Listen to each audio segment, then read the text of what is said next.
Tonight, we're taking the long way through the Ozarks. Lock your doors. Keep your name behind your teeth. If a hymn rises from a church with no bell, do not hum along. If your phone dies between mile 18 and 20 and you hear counting, do not answer it. If a red thread glows across Glade Top Trail like a lifeline, do not touch. These are 3 new, true backroad accounts from people who lived just long enough to tell them. Wet gravel, dead radios, nails tapped into green signs, and something under the floorboards that knows your voice. Listen to every word. By the end, you'll know what to do when the road itself starts to speak, and what not to say when it asks who you're tied to. Ready? Let's drive.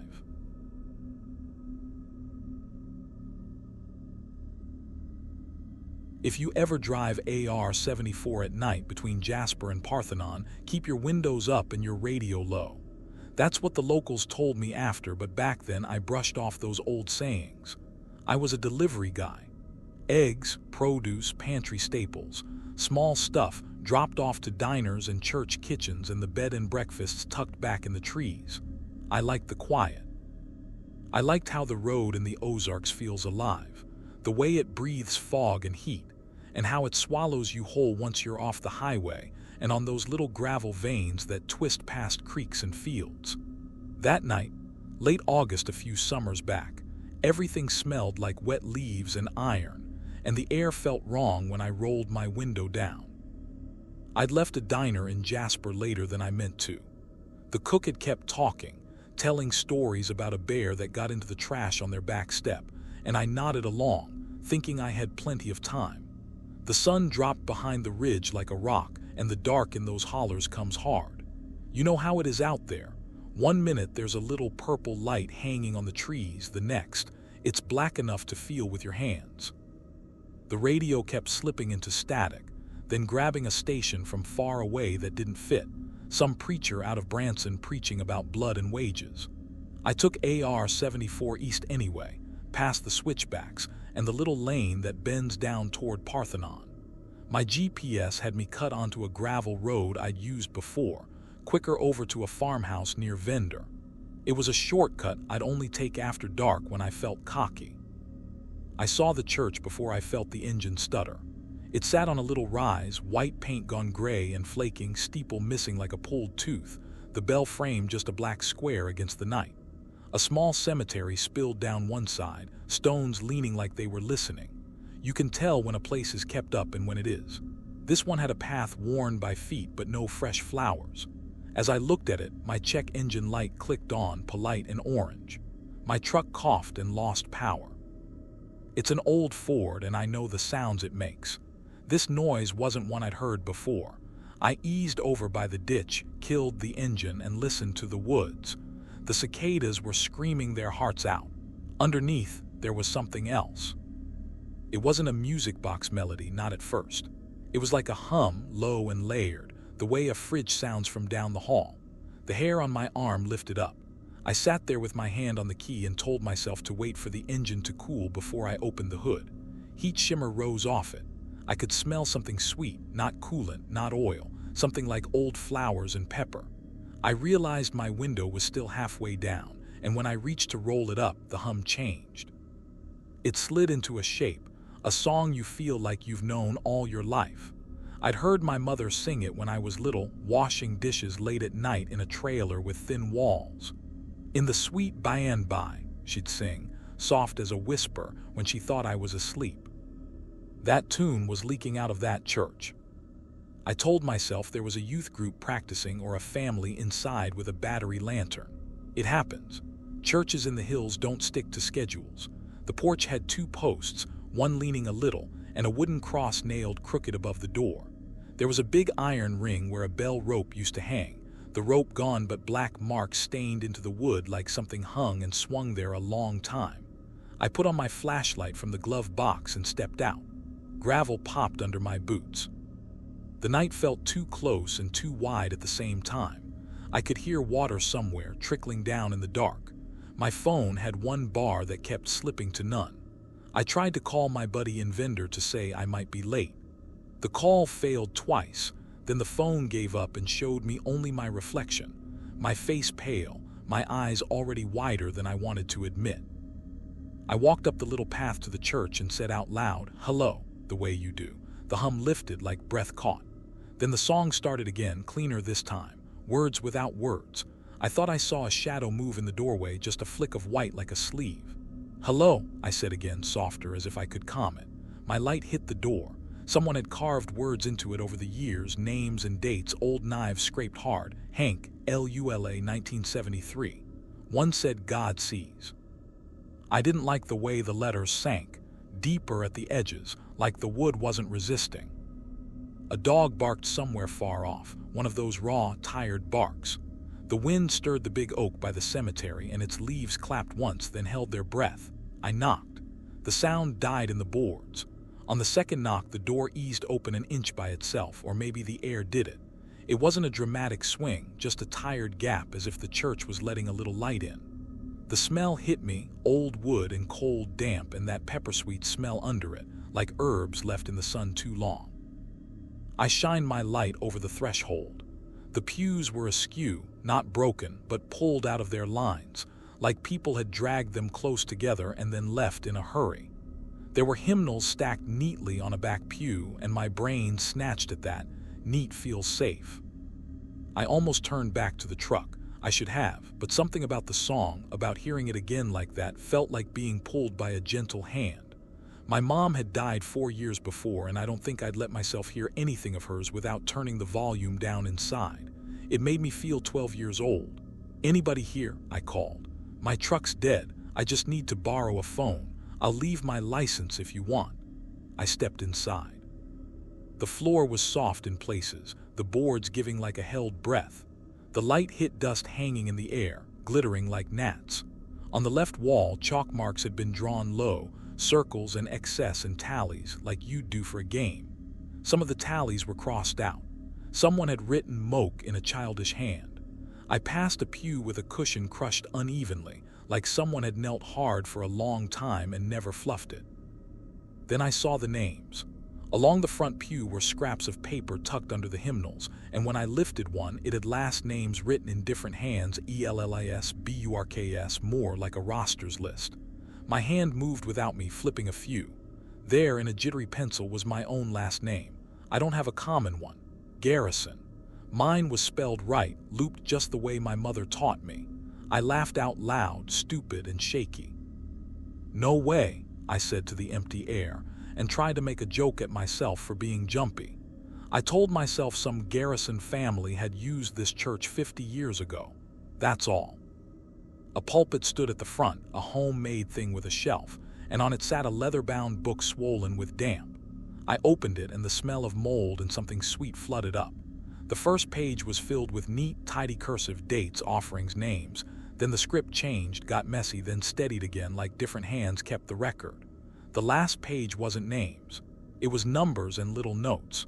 Next to one, 77 Ford, blue, plate 3R210. My heart went cold. My truck is a blue 77 Ford. My plate, my mind tried to make the scribble not match. There were other notes. Honey in back, only one. Come back later.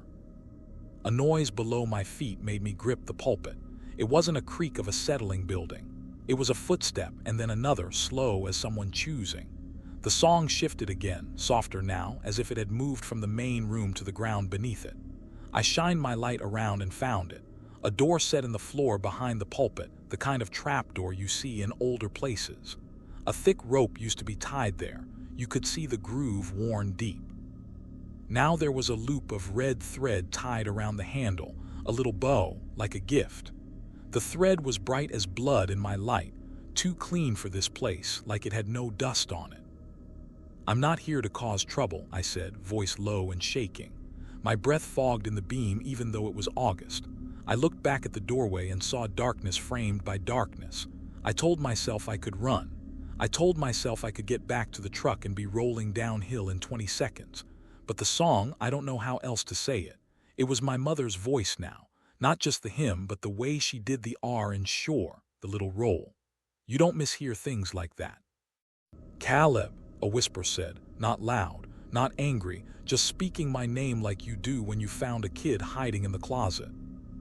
I don't give my name to strangers out there. It's a thing I've learned. I didn't say it to the empty church. I didn't speak at all, but it knew it. It knew me. I crouched and put my fingers on the trapdoor handle, feeling splinters bite into my skin. The wood was cold, not cool, cold like it shouldn't be in August. The red thread was tied with a neat little knot, and when I touched it, my fingers came away smelling like iron and something sweet, like honeysuckle crushed in a fist.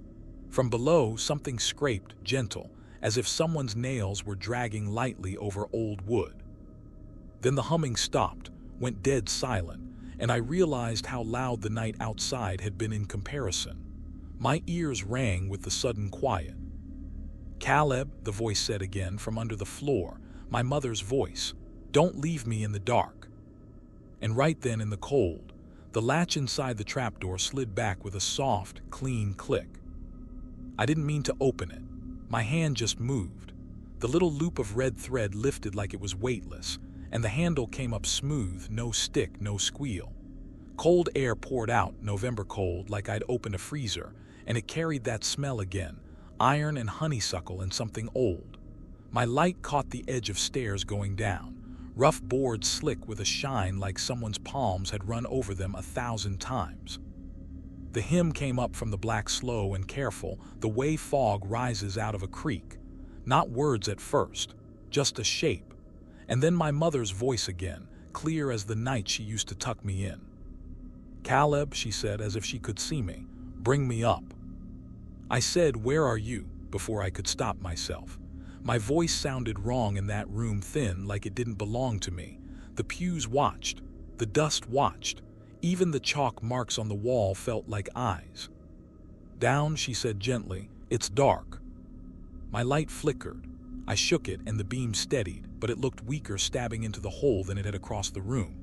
The steps disappeared 5 feet down in a smear of deeper black, the part where my light just didn't stick anymore. On the underside of the trapdoor were scores and loops, little crescents and half-moons dug into the wood. I thought at first it was rot or worm trails. Then I saw where thumbnail had caught, slid, caught again. Some lines had a darker color worked down in. It looked like old stains you get under a butcher block, brown-red, nearly black. "Caleb," the voice said again, closer now, like she'd come up 2 steps while I blinked. "Don't leave me like they did." That pulled something deep in me. I swallowed hard. "Who?" I asked. "Who left you?" The hymn swelled by way of answer. 4 notes, then the catch on the R in shore, that little roll only she did. And under it, like the floorboards were a drum, came the softest thump. You know the sound someone's heel makes when they balance on 1 foot on a stair and hesitate. That. Up and up. The red thread lifted in the draft and touched my wrist. It felt like hair. I jerked back and it stuck to my skin, clinging with static, leaving a faint stain on me the way honeysuckle pollen will. My mouth went dry. I backed away from the hole and bumped into the pulpit hard enough to rattle the swollen book on top of it. Somewhere outside, down the road, a dog barked and then went dead quiet like someone's hand came down over its muzzle. There came another sound from outside then, a metal sound, high and simple. My truck's door latch, the one that sticks and then lets go with a ping when you pull it twice. I turned, heart scraping my ribs. The church door stood gray in my light, open an inch wider than before. The night beyond it was black and flat. I could see the outline of the oak and the lighter gray rectangles of stones. "Caleb," my mother whispered, gentle, close enough that it tickled my ear. I hadn't moved. I could still feel cold air on my knees from the hole, and yet something warm moved the hair by my cheek. I ran. I didn't try to be brave or polite. I didn't say "I'm sorry" or "I'll get help." I stepped around the pews without looking down the hole again and got to the door and then to the steps and into the yard. Gravel snapped under my boots. Cicadas sang so loud it hurt, like they were covering for me. When I hit the ditch and climbed up to the road, my flashlight beam jumped and swung and nailed the side of my truck. The driver door stood ajar 2 inches. The dome light was on, the dim orange kind that makes everything look like a crime scene. Nobody was moving around it. No animal, no person. Just my old Ford, breathing heat, sweating it, the hood dark and slick with summer. I told myself I'd forgotten to shut it. That's the lie you reach for all the time out there. I yanked it open and flopped inside, keys shaking in my hand. On the passenger seat, there was a book I hadn't left there. A hymnal, thin, cloth-bound, the kind with a faint gold cross stamped at the bottom. It was open to a song near the middle. Not in the sweet by and by name, but the tune, different key, different words on the page maybe, but the little notes on the staff marched in the same shape. In the corner of the page was a thumbprint, dark and tacky, like someone had dipped a finger in sorghum. "Honey in back," I heard in my head from that ledger. I don't know why that's when my stomach turned over. Maybe because my thumb made a print next to it without meaning to. "Come on," I told the Ford like the truck was a horse. I turned the key. It wheezed and knocked but didn't catch. The hymn, real soft, came up from the floorboards and through the bench seat. I closed my eyes and felt the idea land in me like a dumb bird. I started to hum, not loud, just enough to match the shape. On the fourth note, the engine coughed and then turned like it had been doing it all its life. I threw it in gear and didn't look in the mirror. I didn't look at the church, at that missing steeple tooth, at the black square of the bell frame. I rolled downhill until I could risk giving it gas, and then I did, easing it, hands gentle, like I didn't want to scare it. The woods sucked the truck into the dark. I knew this road. I knew every wash, every pothole. But the night seemed to lean unfamiliar then, the trees leaning in, the gravel leaning soft, like the world had switched itself 2 inches to the left when I wasn't looking.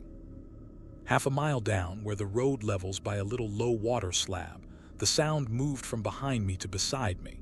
It ran along the passenger side, not in the cab, not in the trees, but traveling with me. The hymn wasn't loud. It didn't need to be. It had that steady patience songs have when you grew up hearing them in small rooms. I cracked my window and there it was, clear as breath, coming off the ditch like fog. When I slowed to take the turn by the cattle guard, it slowed. When I sped, it matched me without any hurry. The hair rose on my arms and never fell again that night. The radio came alive for 3 seconds with a preacher's voice like before, blasting static and then words like they'd been stored somewhere waiting for me. "God sees," he barked, then cut out. In the emptiness that followed, I know I heard a thin rope creak. Up and down, up and down. No bell, just the suggestion of one. I took the last 2 curves into Vendor like my wheels were on marbles. The farmhouse I was headed to had one light on near the kitchen. You can count on that with some folks, late but not asleep. I pulled in as quiet as I could and killed the engine and the lights and the radio all at once. The hymn didn't quit. It just moved back into the weeds. The dogs under the porch didn't bark. They whined low and flopped onto their sides like the air had gotten heavier. Miss Loring was already opening the screen before I could get to it. She's the kind of woman whose eyes grab you first. She looked at my face, then past me, then at my wrist. "Don't bring it in here," she said. "No hello, no what happened, just that." My truck died," I said like that explained anything. "At the old church on." "I know where," she said. She stepped aside like I was a bad smell. "Back tap, wash salt to your right, coffee grounds, don't look at the road." I did what she said because you do, because some people get their authority from a place you can't argue with. I scrubbed my hands and forearms with salt and wet grounds until the skin burned. It left bruisey streaks. When I let the water run, the coffee smell pushed the honeysuckle smell down. Not away, down. She handed me a dish towel and didn't touch me. "Who'd you speak to?" she asked, while she watched the doorway. The screen clicked and popped like it wanted to move but couldn't. My mom," I said, which sounded insane as it left my mouth. "She's been dead for years." I waited for her to roll her eyes to smile. She didn't. She nodded the smallest nod. "They keep the voice that keeps you," she said. "Folks tied red thread around their own after the flood so they could tell who was theirs when they came up. Some of what came up was, bell didn't work, rope did. You don't hand it your name and you don't open if you can help it. And you sure don't hum along." I looked down. Somewhere in the panic, I'd wrapped the red thread around my wrist without noticing, just 2 loose turns like a kid ties yarn at VBS. I don't remember doing it. It wasn't tight, but it had the nerve to feel like a promise. I pulled it free, and it stuck to my skin before it let go. The smell of iron and sweet came up hot. "I think it wrote my plate number," I said, "in a book." "I know that book," she said. Her mouth stayed a straight line. "I don't let anyone eat honey in this house." I didn't ask what that meant. I didn't want to get the answer wrong. I drove home by a wider, brighter way, even if it took me an hour out. Every time I hit a quiet stretch, the hymn lifted out of wherever tractor trailers flattened the night and sat beside me again. When I pulled into my gravel, the cicadas were loud and my porch light buzzed hard with moths, and for a second I thought I'd left it all back there with the old stones and the peeled paint. Then I saw it, tied to my mailbox flag, a little bow of red thread, not one I owned. Not anything my hands remembered. I cut it with my pocket knife and dropped it in the trash and took the trash straight to the curb. I salted the threshold of my door like a fool and slept with the TV on so I would hear anything except singing. For a few days, it got easier. The thread showed up twice, once looped around my gearshift, once tucked through the eyelet of my boot, but I told myself someone was messing with me. By the third time I found it, a bright piece tied around the neck of a mason jar I'd never owned on my back step, full of something amber and too clean to be bought. I didn't open the lid. I stopped taking AR-74 at night. I stopped taking it in the day unless I had to. When I did, I played a ball game on the radio and kept the windows up and focused on the road like it owed me money. Mostly, it worked. Mostly. Last week, the tall grass by my place got away from me and I was out late with the push mower because the big one wouldn't start. The sky was that Arkansas indigo, real thick, and the air tasted like iron again when I got by the oak. The mower drowned in a clump and I had to yank the cord 3 times to get it back. On the 4th pull, something in the handle clicked, not the mower. A latch, clean and soft, the way a hand on the inside sets a thing free. I stood there in the noise and didn't move. A thin song came under it, not from the road this time, not from a church miles away. From under my porch, from under my floor, from the space beneath my bed that isn't big enough for a person to crawl into, but big enough for air to hold a voice. "Caleb," she said, my mother in the dark, "bring me up."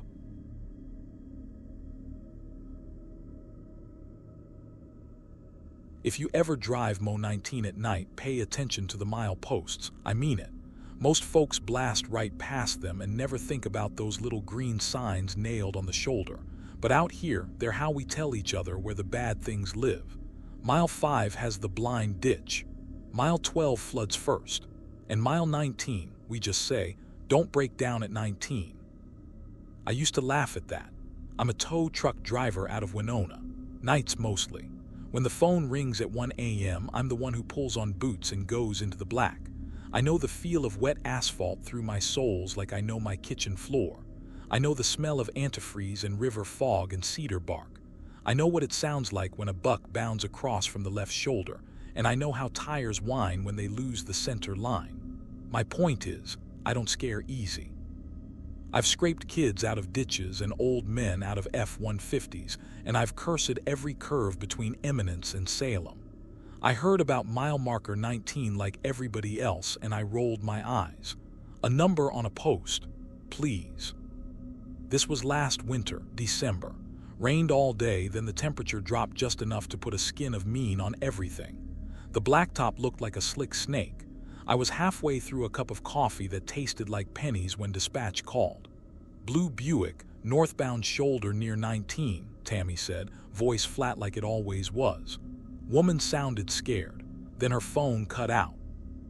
Phones die between 18 and 20. It's just a hole in the air there. We all know that. I grabbed 2 extra flares and my little box of sand, and I put my old lab, June, in the passenger seat like I always did. She's the only thing that ever made me feel like I wasn't totally alone out there. We rumbled out, the heater never quite catching up, the cab smelling like wet dog and old coffee. By the time I hit the county line, I could taste metal in the fog. Some nights the Ozarks breathe easy. That night the hollers were holding something tight. My radio picked up one of those AM stations that shouldn't have been there, someone talking real quiet about sin and wages. It never bothers me, but it felt wrong coasting in and out between the whistle of my tires. When I passed mile 17, June sat up and put her nose on the glass. At 18, she whined, low and steady. I reached over and scratched her ear without taking my eyes off the road. "We'll be quick," I said, "in and out." I saw the flash before I saw the car. Hazard lights slow winking through mist, red-orange pulsing like a heartbeat. The little green sign for 19 stood off to the right, tilted just a hair like someone had nudged it with a bumper long ago and it never forgot. There were 3 fresh nails hammered into its post, shiny and bright where everything else was dull. I noticed it without trying to. The brain likes countable things when it's dark. The Buick sat longwise on the shoulder, nose just kissing the grass, back tire over the white line like it had been steered gentle and then abandoned. Wipers frozen mid-swipe.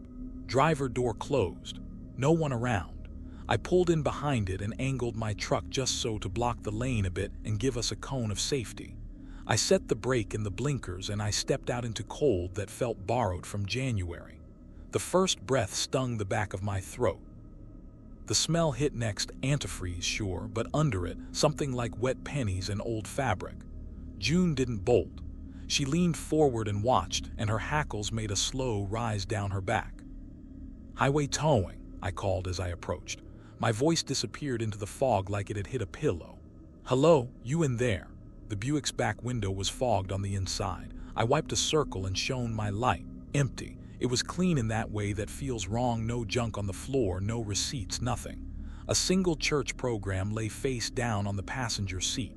I couldn't help it. I opened the door to check it. The paper stuck a little to the vinyl like wet skin. "In loving memory," it said at the top, with a date from 2 weeks before and a woman's name I didn't recognize. A little smudge ran down the side like a damp finger had made it. Something tapped the Buick's trunk 3 times from the inside. Not loud. A hollow little thud, thud, thud. I froze with the program in my hand. I've had scared possums and feral cats in engine bays. I've had people hide in trunks too, running from something worse than me. "Hey," I said, softer, stepping to the back. "If you're in there, say something. I'm not the cops." I put my ear to the metal. The cold went right through me. The tapping came again, softer, like fingertips on a table. Then a voice, small, like it was pressed through cloth, counting. 1, 2, 3. It was a kid's voice, steady, like a game. My light shook over the license plate. I laid my palm flat on the lid. The counting stopped on 19 like a switch had been thrown. I've popped trunks before when someone begged me not to. You get used to being the bad guy for a second if it keeps somebody from freezing or suffocating. I put the key of my truck light in my mouth, tasted metal and dirt, and I grabbed the Buick's release where GM always hides it. It didn't fight me. It should have. It just lifted, easy as a breath. The hinges complained once and then went quiet. Nothing, empty. No spare. No jack. No liner. Just cold metal and that smell. A shimmer of antifreeze and something like pennies left under your tongue too long. I backed away like a coward and shut it with both hands. I got practical. When you get weird in your head, you do the tasks. I dropped my wheel lift, crawled under, and got the chain around the frame. The ditch gurgled like it was laughing at me, water moving slow as molasses. When I clicked the hook home, the sound traveled up my bones. I lit one flare and put it 100 feet back. It hissed and spit, little sparks hopping in the wet. I lit a second and put it ahead. On the third, my lighter decided to act up. The wheel spun and threw no flame. The fog seemed to press in, curious. I looked up, irritated, and realized the mile marker sign wasn't where I left it. It wasn't across the shoulder anymore. It stood 3 feet behind my rear bumper, green face catching my taillights. The number looked too big that close. 19. I hadn't heard a footstep. I hadn't heard a vehicle. It was just there, like I had parked under it without meaning to, which I knew I hadn't. "Okay," I said out loud, my breath a little rope of white. "Nope." I gave up on the flare and tossed it back in the bed. I moved toward my cab to reposition the whole mess. June moved to the edge of the seat to meet me. The hair on her snout was wet with dew. In the glass of my driver window, my reflection looked older than I felt. behind my shoulder for half a second. I swear I saw a man standing by the sign in one of those old MODOT vests, the orange kind they don't use anymore, with the faded logo like a wing. He was holding a hammer low, head down, like he was reading something on the post. By the time I turned to look with my eyes, there was nobody there. The sign, though, someone had put bright nails in a neat line up the post. 18 hammered flush. The 19th was started, just a silver dot waiting for a hand. My radio, dead quiet for 10 minutes, crackled like someone had breathed right into it. "Eminence fire, respond," dispatch said, and my stomach sank because I knew the tone. "Vehicle versus pedestrian at mile marker 19, Mo 19. Male subject in roadway, possible entrapment." I grabbed the handset. "You already got me on scene," I said, trying to keep my voice steady and cop calm. "No injuries yet, just a disabled vehicle." "Copy," dispatch said, then, "Update from caller, male, white, mid-30s, dark jacket, work boots. Toe of boot caught, he's in the lane." That's me. That's exactly me. The fog felt heavier. "Who's the caller?" I asked. Silence. Then a little scratch like someone's fingernail on the speaker. Then nothing. I didn't plan to run, but I moved fast anyway. I wanted out of that corridor of trees. I wanted town lights and people who smelled like cigarettes and cheap coffee. I went a step forward and my right foot didn't come. I stumbled, caught myself on the fender, looked down, and saw a seatbelt from the Buick looped around my ankle. The belt tongue had slid itself neat through the buckle while I'd been looking away. It had that cheerful click it always has when it bites. When I lifted my leg, it ratcheted once, just a hair tighter. Not enough to hurt, just enough to say it had me. The road around the curve bloomed white, headlights coming fast, too fast for a night like that. I yanked hard and the belt tightened one more click, like a hand around my boot, patient. June barked once from the cab, a sharp, terrified sound I've only heard twice in her life. I reached for my knife and my fingers felt stupid and big, slow from the cold. The horn up the hill leaned on and did not lift. My fingers finally found the knife. The blade was cheap and dull from opening boxes and cutting hose, not meant for seatbelt webbing. The belt around my ankle ratcheted one more click, patient, like it wanted to be sure we understood each other. I could feel the bite through leather and denim. I set the blade and sawed. The nylon fuzzed and smoked with a plastic stink. My breath sounded huge in my head. The fog made the world small. White light swelled around the curve, big as a wall. From somewhere low, maybe the trunk, maybe the ditch, the kid's voice started counting, steady as clock ticks. 14, 15, 16. "Shut up," I said to a voice that wasn't mine, and I pulled like my foot belonged to someone I loved. The belt tongue gave another cheerful, hateful click. My lighter rolled off the bumper and pinged the pavement. June lunged against the passenger window and barked, a 1-2 punch of sound that broke something in me loose. 17, the voice said. The knife bit through 2 threads at once. The headlight glare washed everything flat. The horn got bigger. My mouth flooded with that penny taste. 18. The last threads went with a sound like tearing shirt. The belt snapped back toward the Buick with a hiss and a twitch like something animal. I didn't stand up. I threw myself sideways into the ditch, knees and palms first into cold water. It went right up my sleeves and into my bones. Gravel tore the heel of my hand. The vehicle blew by in a horizontal scream, wind and heat and wet slapping me hard enough to make me grunt. A side mirror kissed my shoulder with a polite punch that would be a bruise in the morning. 19, the voice finished, pleased, like a child winning a game. The horn dropped away. The tail lights scissored around the next bend and were gone as if the road ate them. For a second, the only sound left was the ragged splash of water settling back in the ditch and the little sizzle of my flare in the rain. I stayed down. I let the ditch be home. June's bark broke and turned into a whine and then a yip. She jumped out the open window and landed in the weeds by my head.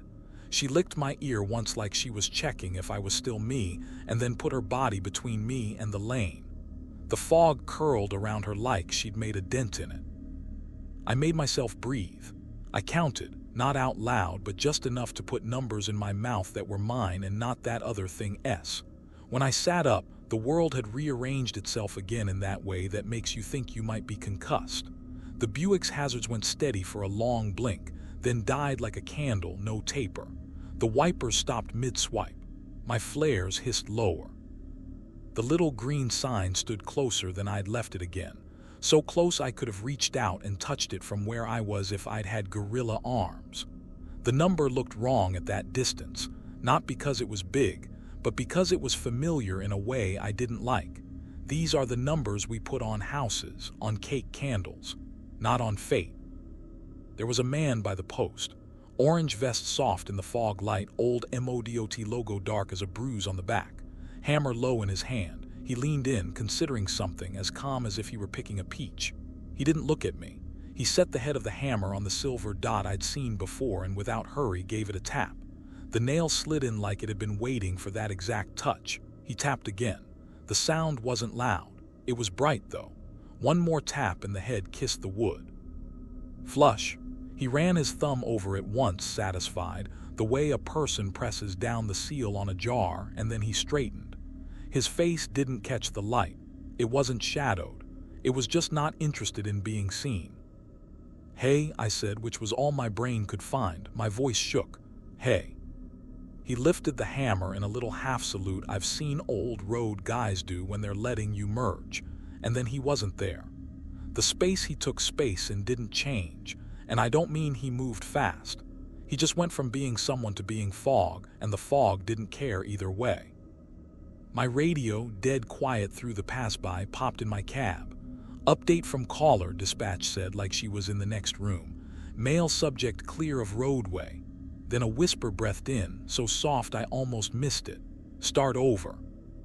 The counting began again somewhere out in the timber. 1. "Nope," I said to the night. I climbed out of the ditch. My wet clothes did that heavy slap and I could feel water pooling at my elbows and then dropping off in cold threads. June stayed glued to my leg. I went to my lift control, hands dumb with cold, and reeled the Buick in just enough to give slack. The chain had a manual ratchet and I swear to you, it started ticking by itself while my hands were on the bar. Not loud, just a little cinch, cinch, cinch like someone was helping. My brain got ahead of my hands and started to count those clicks. 13, 14, 15. Not because I wanted to, because I'm built wrong like the rest of us and numbers try to make closets in big rooms. 18, 19. The hook dropped out of the frame like a tooth letting go. It smacked the pavement. The chain fell all at once in a coil that landed like it had been arranged. It didn't bite my ankle. I can say that. It didn't try again. It let me go. "Good," I said to metal and water and breath. "Good." I did not tow the Buick. I left it sitting there with its eyes closed.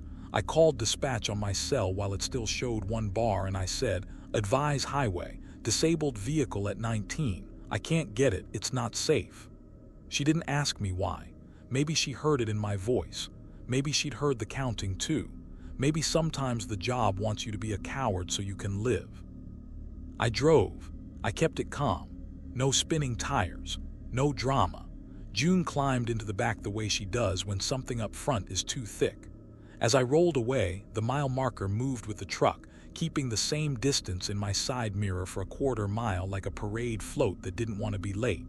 It finally peeled off and took its rightful place by a drain where I know it always stands. The fog opened its fist a little. I saw black trees like ribs and the slick line of the river, and then the warm square of the gas station at the junction, with two teenagers in hoodies smoking under the canopy, not caring about anything above their lung level. I parked under the light. It made my wet jacket steam. The kid behind the register was new and had that way of looking at a person like they don't yet know which stories are fake. He glanced at my shoulder where the mirror had touched me. "You hit 19, he asked, casual, like it was a sport. "Don't," I told him. "That's all I could find." Later, after my hands felt like hands again, I walked June behind the shop so she could do her business. The toe of my right boot caught on the edge of a painted line. When I looked down, I saw there was a stripe across the leather that hadn't been there before. White paint, scraped thin like a kiss, with 2 little crumbs of reflective glass stuck in it. Lane paint. My stomach pulled tight and then eased. If I needed proof I was stupid and lucky, I had it. I went back in the daylight 2 afternoons later because it's what I do when something chews on me. The shoulder at 19 looked harmless again. The ditch made that friendly gurgle it makes in the sun. MODOT had put out those little cone hats over the worst potholes. The Buick was gone. The sign was right where God and men intended. I walked up close and ran my fingers over the nails without touching them. 19 shiny heads, the last one newer than the others, stared up at me like coins. In the wood just below, someone had carved a little row of hash marks years ago. They ended at 19.2. I looked down at the lane and saw a mark where a toe had scuffed and slid. My boot fit it too well. That night when I set my boots by the door, a bright nail fell out of the tread of the right one and pinged on the tile. Not a roofing nail, not a drywall nail, the same kind that lived in that post, galvanized, thick, with a head just big enough to mind your work. There was a smear of white on it that might have been paint or might have been something else. I didn't pick it up. June sniffed it once and then tucked her tail and went to the other room. You want a neat wrap-up? I do too. I want to tell you I never went back there, but I worked this road. 3 weeks later, I was on ZZ out past Montier helping a guy whose transmission was losing teeth. We were nowhere near 19. We were at mile 8 if we were anything. The radio went dead, then popped like someone whispering right against the mic. Vehicle versus pedestrian at mile marker 19, dispatch said in that same flat voice, like she had not said it in weeks. Male subject in roadway, toe of boot caught. We both looked at each other and then out at the trees where no green sign stood. The wind moved in the cedar. In my headlights, for half a breath, there was the number 19 painted small and neat on a fence post like a joke. Then a truck came around the bend and my beams swung and the number was just knots and old wood. The guy I was helping said, "You hear that?" And I lied and said, "No." I still hear the counting sometimes when the heat kicks on in the cab and the belt in the passenger seat retracts slow. Not loud, just a neat little voice, patient, starting from 1. I keep a pair of wire cutters in the cup holder now and dog treats in my pocket, and I don't stop at 19 unless daylight is punching me in the face. Last week I rolled by and saw a fresh, bright nail started under the line of flush ones, just a whisker proud of the wood, waiting. I don't know whose it's for. I know it isn't mine yet, and I don't know if that means anything at all.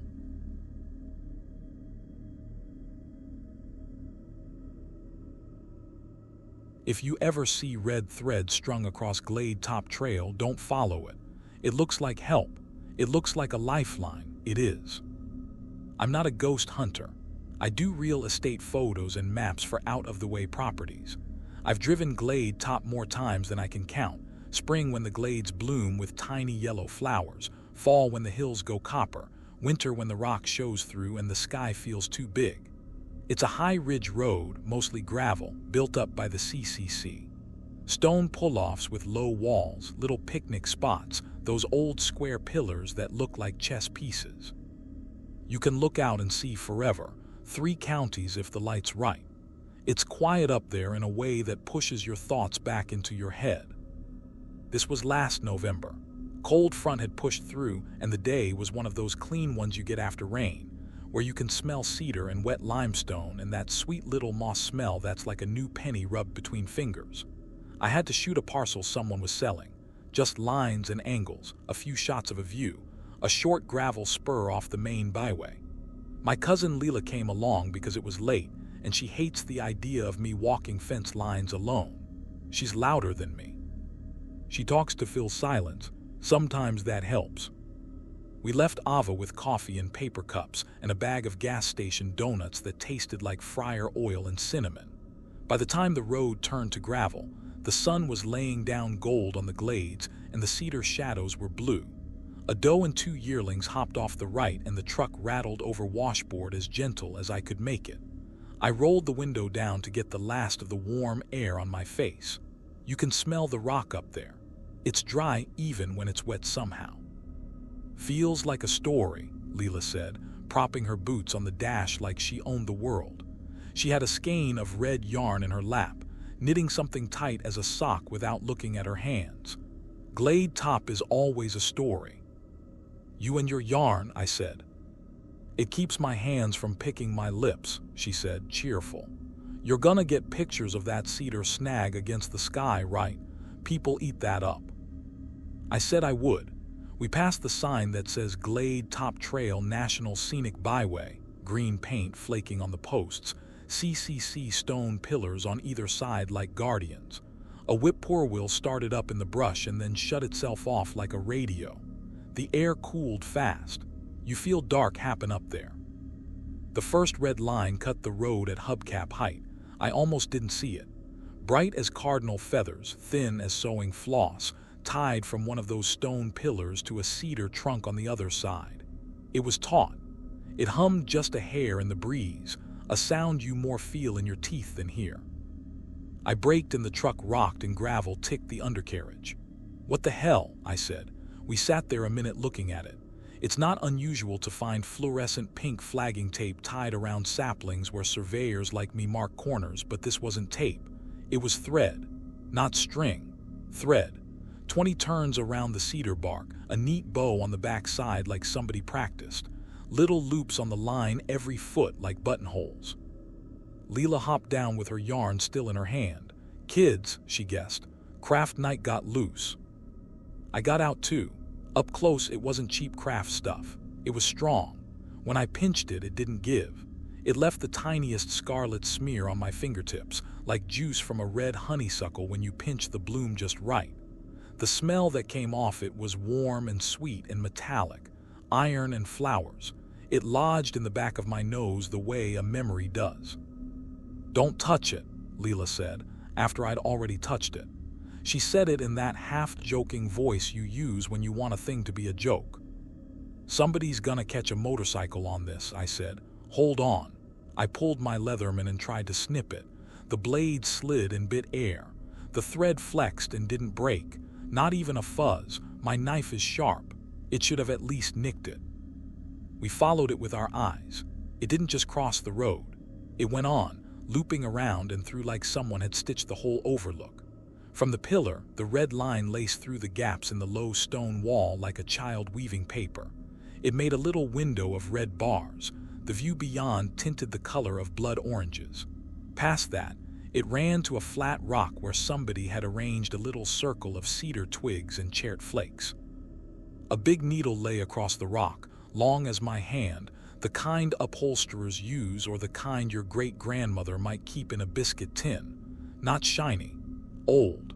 The eye of it was threaded with that red.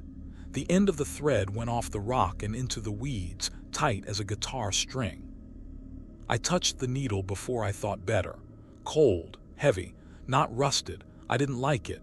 It made me think of teeth. I set it down and wiped my fingers on my jeans even though there was nothing on them. You're supposed to go under-over, Leela said. She couldn't help herself. Her fingers hovered like they were dying to fix a sloppy weave. Don't, I said, more sharp than I needed to. The word came out of me like someone else said it.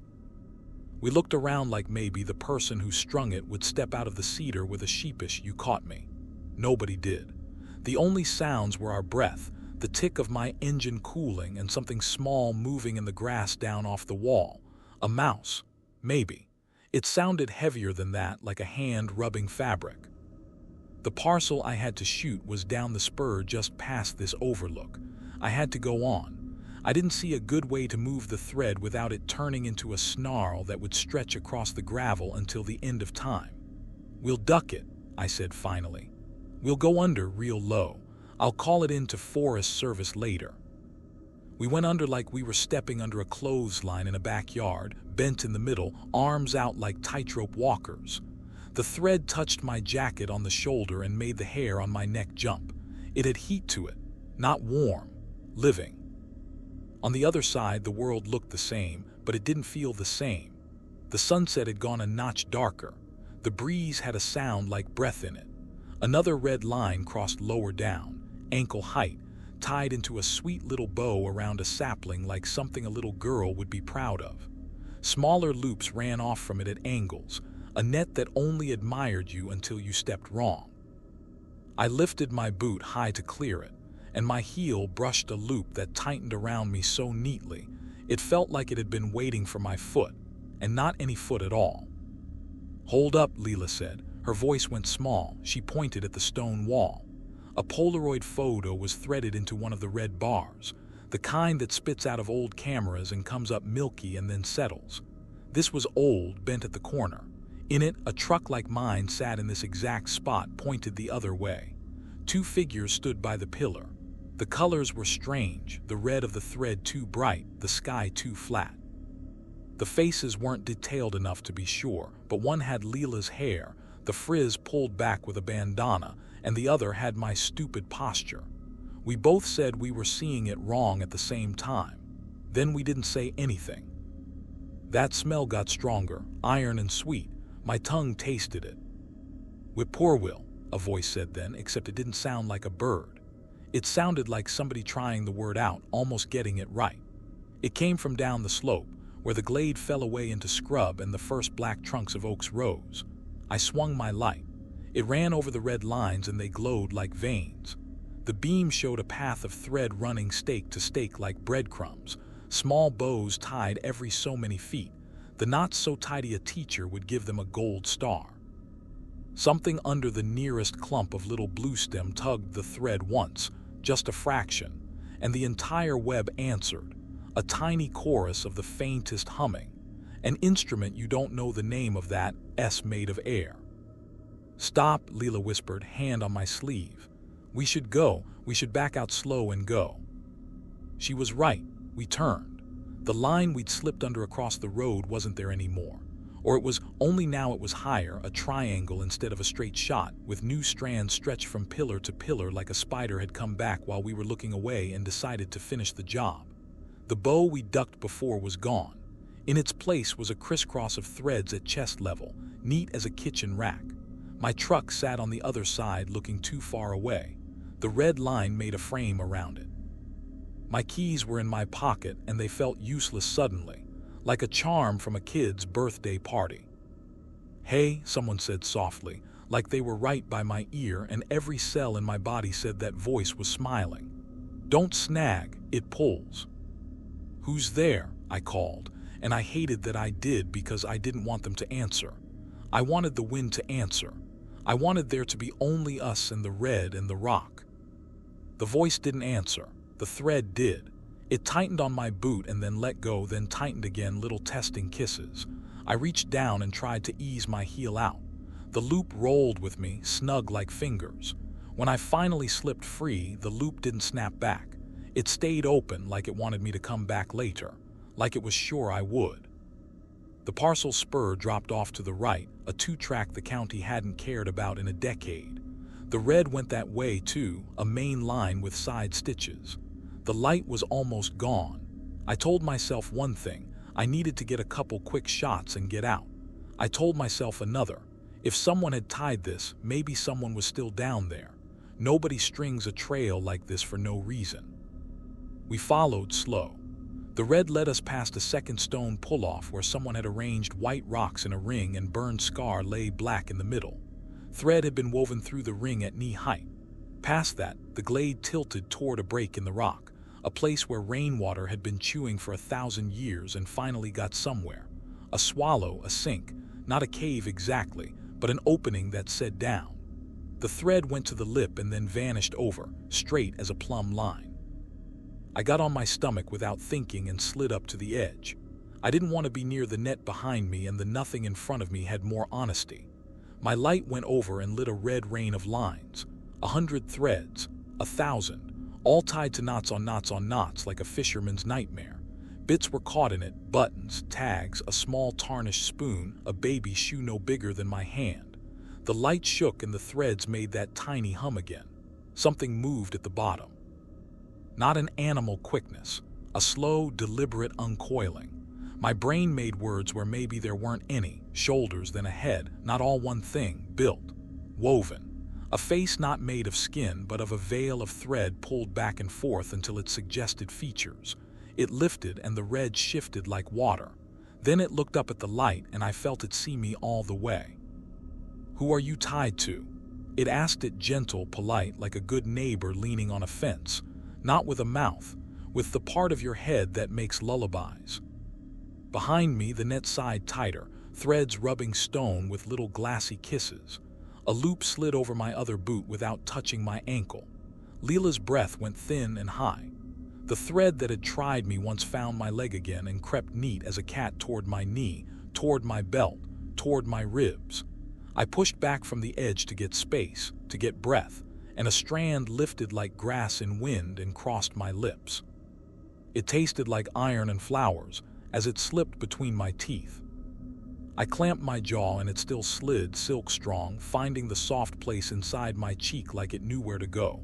It wasn't rough. It was patient.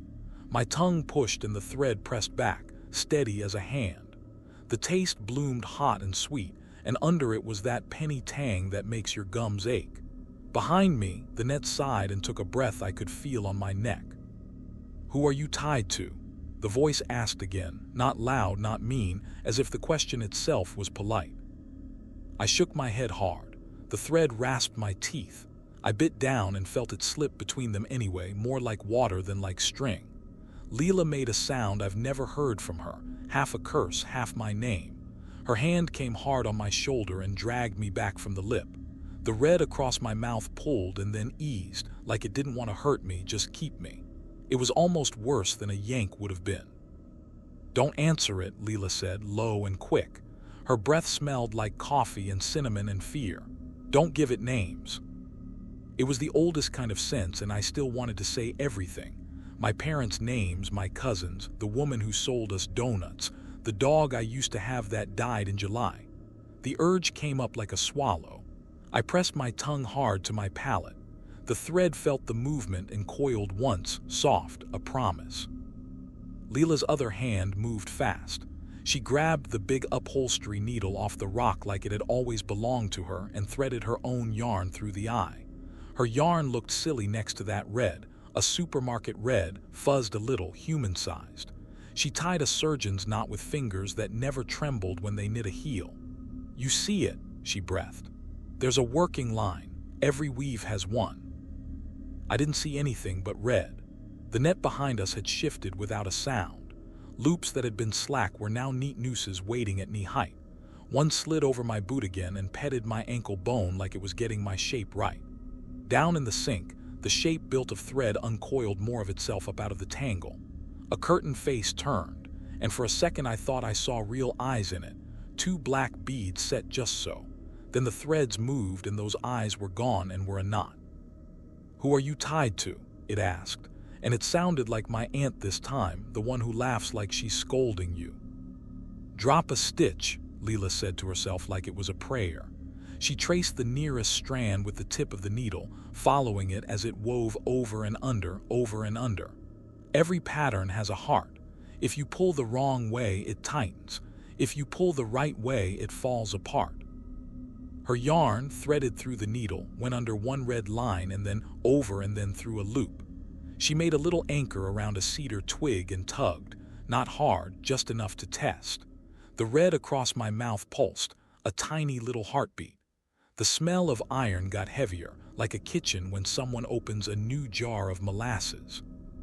"Please," the voice said, gentle. "Say a name. I can hold them for you, I can keep them. No more slipping away."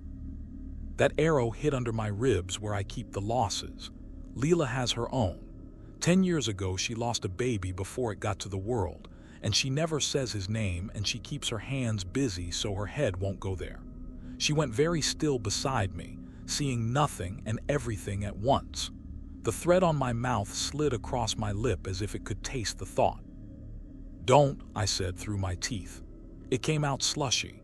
The thread had nicked me and the taste of my blood, bright and thin, hit the iron and made a cord of it. Leela tugged her yarn harder. The big needle skated along the red like a magnet finds a nail in a wall. The hum from the net dropped half a note. One loop relaxed around my boot, not much, just enough for cold air to find my sock. Leela drew a quick breath. "There," she said. "That's the line, help me." How my hands felt like gloves full of sand. The thread across my mouth changed direction, trying the seam of my lips. I kept them shut. It didn't force, it asked. That was the terrible part. It asked and it waited. "Hold the bow," she said, pointing with her chin at a small, perfect knot tied into a band of red near the stone wall. "If I pull, you keep it from running back." I flattened my palm on the knot. It was warm. It felt like a wrist. The instant my skin touched it, the entire web felt me and answered with 100 small strokes against the rock and cedar and thread. Not rough, loving. A cat winding around bare legs. "Who are you tied to?" the voice in the sink asked, now more interested than kind. The curtains of red down there shifted and an arm rose, the suggestion of one. When it moved, the knots along it flexed like knuckles. "I'm tied to everyone," it said, almost shy. "I can show you." "Now," Leela hissed and yanked. For half a second nothing happened, and then everything did. The hum jumped like a plucked bass string.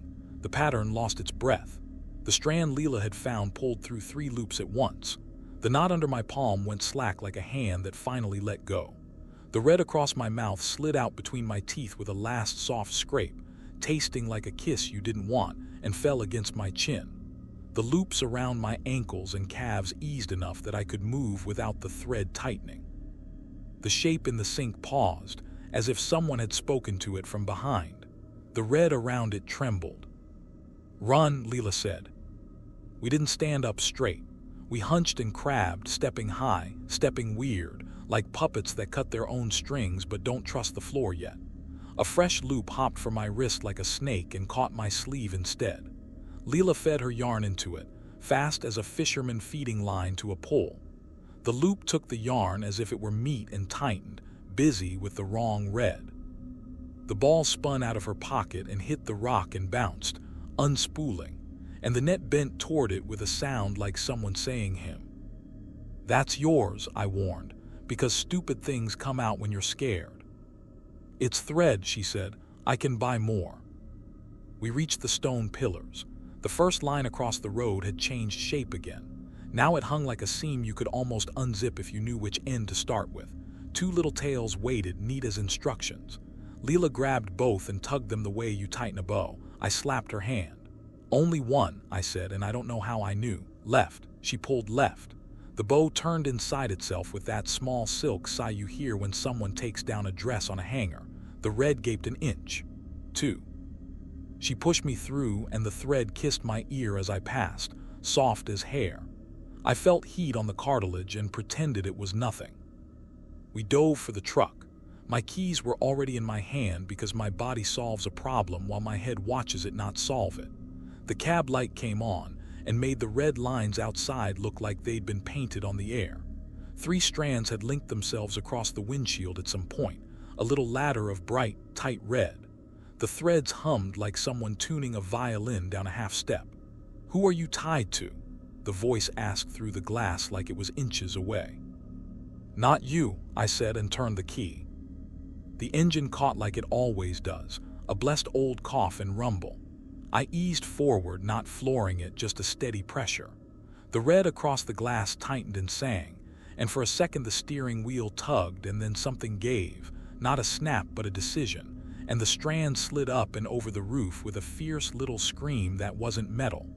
We rolled. In the mirror, the ball of Leela's yarn spun like a flare, and then disappeared over the lip of the sink, paying itself into a mouth that had no bottom. We didn't talk until the pillars and the sign were behind us, and the ridgeline opened to that big empty of hills. Even then, we didn't say much. Leela held the upholstery needle like a relic, careful not to touch the eye. I hadn't seen her pick it up. She must have grabbed it when we ran. She stared at it like it was a snake she owed money. The thread that had crossed my mouth had left a hair-thin red line at the corner. It burned, then cooled. I wanted to scrub my lips with sand, and couldn't find sand. Hit pavement and the truck hummed different. Night had rolled down. Out my side window the glades were shadow and deer and the little blinking eyes of spiders where the light found them. My phone vibrated in the console. No signal all the way up there. Now suddenly 5 bars full like a lie. A text came in from an unknown number with a photo attached. The image loaded slow, line by line, the way they used to on bad cell service. It was a Polaroid scanned crooked. Our truck sat at that first overlook. Two figures stood by the pillar. Their faces were milky and wrong. Between them on the stone, someone had propped the steel needle. In the bottom white border in neat red was written, "Tied tidy." "Don't answer it," Leela said, though I hadn't planned to. She took my phone and powered it off with her thumb. I didn't sleep well. In the morning, my lower lip had a tiny perfect knot where the thread must have pressed. Not a sore, a knot. When I pushed it with my tongue, it moved like something with an end and a beginning buried under skin. I told myself it was nothing. I told myself I'd bitten myself. A day later, Leela came by with a paper sack of groceries and the upholstery needle wrapped in a dish towel. "We should take this back," she said, meaning the needle, her eyes daring me to say yes. We both knew we wouldn't. That night she texted me a picture of a little red baby booty. Tight stitches, heel turned perfectly. "Did you finish something old?" I wrote. "Looks great." 3 dots then. I didn't start it. I stared at the photo long enough to see the thread under it, not yarn anymore, but that impossibly smooth red spooled neatly, the end tied in a bow. The second booty lay half done in her lap. In the corner of the frame, a small shadow had the shape of a hand that wasn't hers mid-stitch. I went to her place. We sat on her couch with the TV on something loud so we wouldn't hear the house, and we didn't touch the second booty. At midnight, the yarn on her coffee table moved a little toward the edge all by itself, and then stopped like it was being polite. I still have the photos from the parcel. In 2 of them, there's a hair-thin red line you can only see when you zoom in, stretching from the cedar pillar off the frame toward the right. It looks like a crack in the lens or a JPEG error. In one, if you tilt your screen the right way and squint, you can see it going into my open mouth from the side like a cigarette someone forgot to take out. If you go to Glade Top after this, you'll find no thread in daylight. I know because I went back in the sun with a ranger who laughed and said kids do all kinds of things. The stone pillars were just stone. The sink was just a sink with dry leaves. But when I turned to leave, something tickled my ear the way hair brushes it, and a voice that wasn't unkind said, right by the bone, "Who are you tied to?" Like it had all the time in the world. I don't answer. I keep my mouth shut. There's a knot at the corner of my lip that never goes away, and when I get very still, when I hear the breath of the house and the refrigerator hum, sometimes I think I feel a thread in there, moving a tiny bit in and out like it's waiting for me to say a name I'm not ready to give. Out there, the Ozarks keep their own score. If a hymn finds you, don't sing. At mile marker 19, don't count. On Glade Top, never touch the red thread. Keep your windows up, your radio low, and your name tight behind your teeth. If you made it this far, you're one of us, curious, careful, and just a little bit unlucky.